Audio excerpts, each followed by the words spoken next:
la la la. Oh, I don't believe it. The gas is not working. Come on. Oh, what was that thing? What is it? I read an article, yeah, that it said that they was going to build a pipeline from Norway all the way to England to supply us with gas. I tell you what, call me crazy, yeah? I'm going to go and check it out. I'm going to actually go to Norway to see if it's true. Yeah.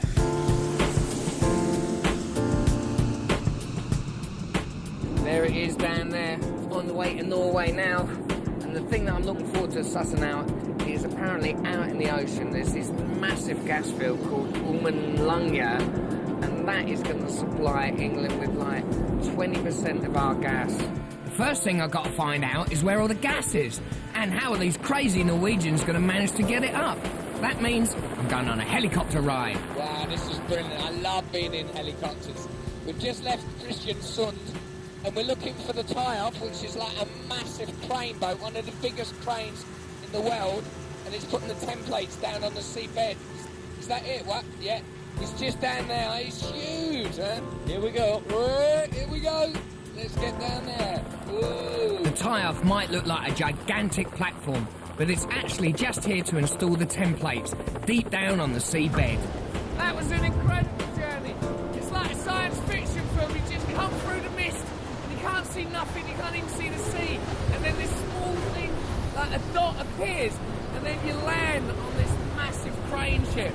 Fantastic. I'm actually standing on the deck of the tie-off, which is the largest crane ship in the world. And it's so massive you almost forget you're on the ocean. You have to check yourself just to see if it's still out there. Just to give you an idea how big it is, look at the size of that hook. That's on the end of the crane. That is massive. 850 metres below here is the seabed, and then another 2,000 metres is Ummannlangya, which is the gas field, with this huge crane and this massive hook. They're going to lower a template onto the seabed, and it's going to act as a gas platform. Each of the templates weighs 1,150 tonnes, and they're going to need 2 of them. Each has 8 slots, and the wells will be drilled through these 2,000 metres down to the reservoir. The water temperature at the sea floor is 1.2 degrees below zero, so to stop the gas from freezing and clogging the pipes, they add huge amounts of antifreeze to the gas. Then the gas is transported 120 kilometres to Nyhamna, but first they have to tackle another obstacle, the Storegga slide. That was impressive, I must say. And now what we're doing is following the pipeline from Ummannlangya. It's going to go past like the Storegga, the big slope, and then we're going to the Gao Bay where they actually have the spiders on the boat, and they're the things that are going to dig the tunnel on the slope. So it's just all go. I can't stop. Come on, let's get there. Yeah, go faster. All right. The Geo Bay is the control centre for some of the coolest ROVs in the world. Oh, there it goes into the sea. You work out the front bit, which is the grabber. There's 2 pipes going into that. One spurts out water at high velocity, breaking up the mud. The other thing sucks the mud out and spurts it out in the back tube there. The spiders are used to prepare trenches for the pipelines up the steep hills of Storegga. In the control room, Halvard Snellingen has a firm hand on the gain controller. It's very easy to control. You could just have the stick and you control it. Did you say very easy to control? Yes. Yeah. Just grab it. Oh right, yeah. Yeah. Wow, look at that. And Wow, now I you can't can believe I'm controlling it. Just like a PlayStation. That's phenomenal. Oh, it's broken. Oh, you better click that It takes a little bit more to break it. Wow, that's brilliant, eh? Thanks very much. You're Cheers welcome. a lot. Well, Halvor gets to play with the spiders. I have to move on. I'm going to take you now to Nyhamna. Yeah. It's on Aukra.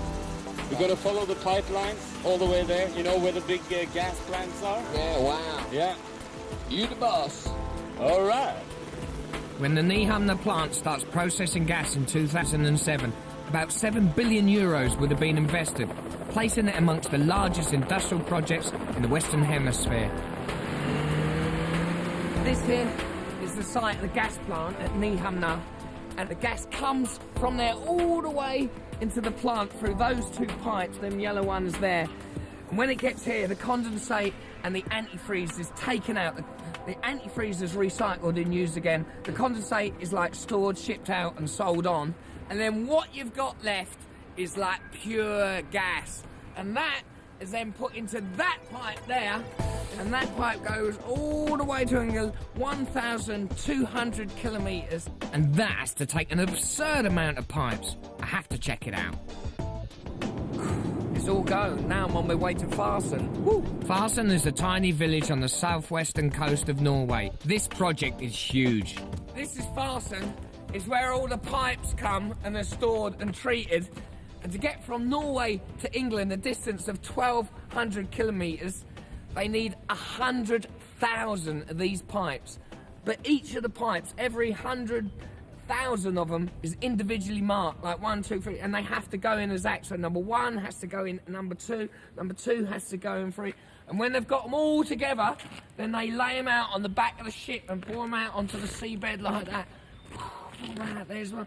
Number 3, that's... No, that's number 3 and number 6. Bring it back in. And to put down all these pipes on the seabed, you need a pretty big ship. That is awesome, isn't it? Look at the size. It's like a tower block.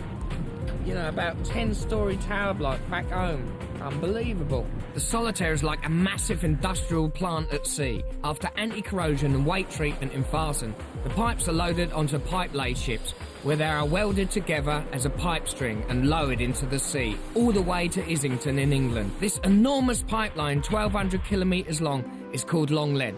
This is the last day of my journey, and there's nowhere that I haven't been on this project. The amazing thing is to think that it all started with a couple of people going out in the middle of the ocean and finding a gas field. And from there, all this started. From the largest crane vessel in the world, the templates are lowered some 850 metres down to the seabed. A drill ship will drill through the templates down to the huge gas reservoir, some 2,000 metres deeper. The pressurised gas flows up into the valve on the template, where antifreeze is added, this to avoid ice blocking the pipes due to cold sea water. Pipes are connected to the templates and the gas flows towards land, passing through some of the harshest underwater environments with strong currents, rugged seabeds and freezing temperatures.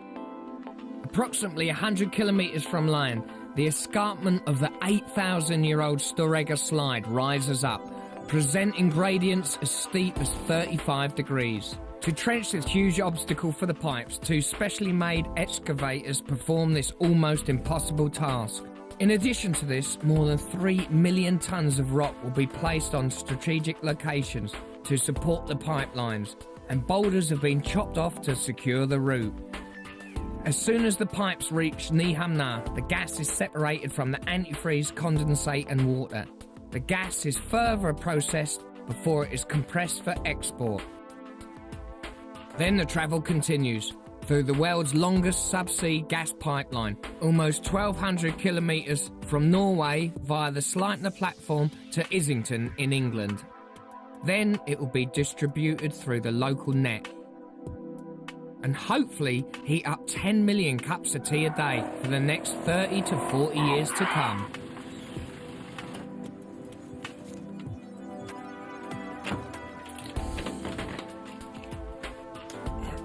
Right, first things first, let's pay that gas bill, then I can have a nice cup of tea.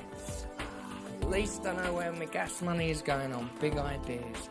Oh no, of course I haven't paid my phone bill, have I? Oh, what a donut!